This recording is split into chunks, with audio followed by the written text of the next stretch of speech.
भाजपाला 2022 आणि 23 वर्षामध्ये 1300 कोटीचा निधी देण्यात आलेला आहे। निवडणूक रोख्यांच्या माध्यमातून 1300 कोटींचा निधी देण्यात आला आहे। काँग्रेसच्या निधीच्या तुलनेमध्ये भाजपाला 8 पट अधिक निधी देण्यात आलेला आहे। 2022-23 मध्ये काँग्रेसला निवडणूक रोख्यांच्या माध्यमातून 171 कोटीचा निधी देण्यात आला आहे। भाजपाने केंद्रीय निवडणूक आयोगात सादर केलेल्या वार्षिक लेखापरीक्षण अहवालामध्ये ही माहिती समोर येते।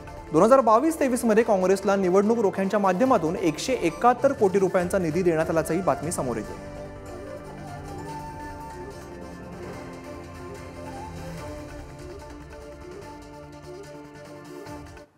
तर यामध्ये भाजपाला किती निधी मिळाला हे आपण ग्राफिक्सच्या माध्यमातून पाहूया। 2022-23च्या वार्षिक अहवालात भाजपाकडून निवडणूक आयोगामध्ये हा सादर करण्यात आलेला आहे। निवडणूक रोखे आणि अन्य निधीचा खर्चाचा तपशील सादर करण्यात आला आहे। अहवालातून भाजपाला 2120 कोटी रुपयांची देणगी प्राप्त झालेली आहे। यातील सर्वाधिक 61% हिस्सा हा निवडणूक रोख्यांद्वारे मिळाला आहे। तर 2021-22 वर्षात भाजपाला 775 कोटींचा निधी मिळाला आहे। तर 22-23 मध्ये भाजपाचे एकूण उत्पन्न हे 2360 कोटींचे आहे।